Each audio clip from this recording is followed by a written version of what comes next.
नमस्ते।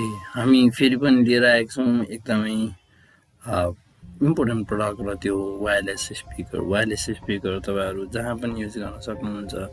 एउटा धेरै कुराहरू पाउन सक्नुहुन्छ।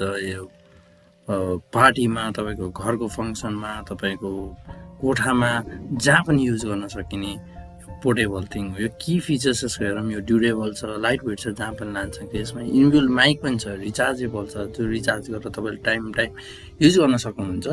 ब्लुटुथ फङ्सन छ, यो पोर्टेबल छ, यो युजफुल छ, यो सबैलाई युजफुल छ भन्नुपर्छ मैले भन्दाखेरि चाहिँ।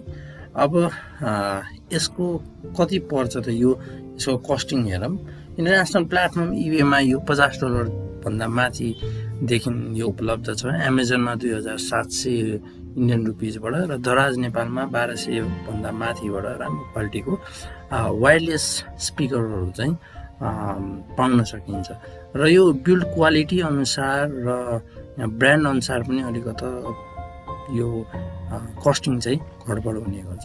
यो चाहिँ मैले किनेको स्पिकर हो। यो चाहिँ मैले करिब 7-8 महिना अगाडि किनेको।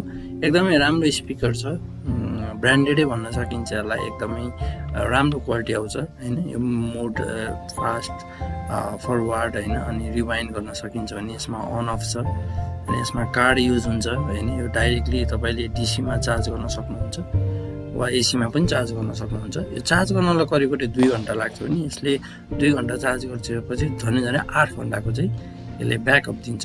राम्रै ब्याकअप मान्न सकिन्छ यसलाई। अहिलेसम्म चाहिँ मलाई एकदमै युजफुल भएको छ। यसरी अन गरिसकेपछि यसरी निलो बत्ती बल्छ र यो सिधै तपाईँको ब्लुटुथसँग कनेक्टेड हुन्छ। ब्लुटुथसँग कनेक्ट नभइकन तपाईँको अर्को मोडमा थिच्नुभयो भने यो एफएममा जान्छ र फेरि मोडमा थिच्नुभयो भने त्यो त्यहाँ कार्ड हान्ने सिस्टम छ, त्यसमा पनि जान्छ। एकदमै युजफुल प्रडक्ट लाग्यो। यसको बास, यसको साउन्डदेखि सबै कुराहरू अहिले तपाईँहरूले पनि सुनिरहनु भएको होला। एकदमै राम्रोसँग यसले सुनाइन्छ होइन। एकदमै राम्रो छ। म चाहिँ रिकमेन्ड गर्छु सबैलाई।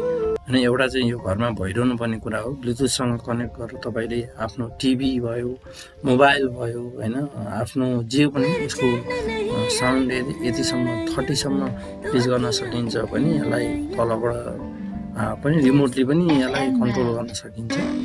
यसमा एफएम पनि बज्छ। सबै कुरा भएको कारणले गर्दाखेरि मलाई चाहिँ पर्सनली एकदमै राम्रो लागेको छ। र यो अरूलाई पनि म रिकमेन्ड गर्छु।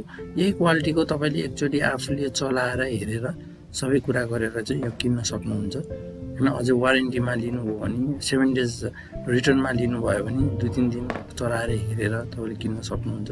त्यति वेट पनि छैन यसको। यसलाई यसरी अफ गर्न सक्नुहुन्छ। मैले त रिकमेन्ड गरेँ। अरू जसले युज गर्नुभएको छ उहाँहरूले के भन्नुहुन्छ त यस्तो प्रडक्टको बारेमा एकचोटि रिभ्यू हेरौँ। दराजमा ठ्याक्कै यही प्रडक्ट हो। यो 3.8 out of 5 छ होइन। अब कसैलाई चाहिँ अलिकति यसको क्यापेसिटी चाहिँ अलिकति कम भयो भन्ने छ भने, कसैलाई एकदमै राम्रो छ भन्ने रिभ्यू छ। तर ओभरअल हेर्दाखेरि सबैजनाले एकदमै राम्रै मान्नु भएको छ, राम्रै पोइन्ट दिनुभएको छ भन्नुपर्छ होइन। अनि त्यस्तै गरी अब एमाजोन इन्डियामा पनि यसलाई एकदमै राम्रो मान्नु भएको छ होइन। एमाजोन इन्डियामा पनि धेरैजनाले युज गर्नुभएको छ। धेरैजनाले युज गरेको मध्ये यो झन्डै 4.4 out of 5 छ भनेपछि धेरै राम्रो हो होइन। यस्तो स्पिकरहरू हो। त्यो हुनाले कुनै पनि कुरा किन्दाखेरि चाहिँ रिभ्यू पढेर मात्र किन्नु होला। तपाईँलाई धेरै राम्रो हुन्छ। त्यसले तपाईँलाई आइडिया हुन्छ कस्तो छ भनेर। यहाँ धेरैले पिक्चर राख्नु भएको छ, भिडियो राख्नु भएको छ होइन, अनेक गर्नुभएको छ। त्यो हुनाले यो सबै हेरेर तपाईँले राम्रोसँग बुझेर किन्नुभयो भने एकदम राम्रो हुन्छ। त्यस्तै इबे, इन्टरनेसनल प्लेटफर्म इबेमा पनि यसको राम्रै छ होइन। ब्रान्ड फरक भए पनि यो प्रडक्ट उस्तै हो। प्राय अलिकता रेन्जमा, राम्रो रेन्जको पैसामा चाहिँ किन्नुपर्छ। थोरै चिपवाला किन्यो भने चाहिँ अलिकता त्यही अनुसारको हुन्छ। त्यहाँदेखि यो रिकमेन्ड गर्छु म तपाईँलाई। अरू पनि यस्तै कुनै प्रडक्टको रिभ्यू हेर्न मन छ भने हामीलाई कमेन्ट गर्नु र हामीलाई लाइक, सब्सक्राइब, सेयर गर्न चाहिँ नभुल्नु होला। हामीलाई सपोर्ट गर्दै गर्नु।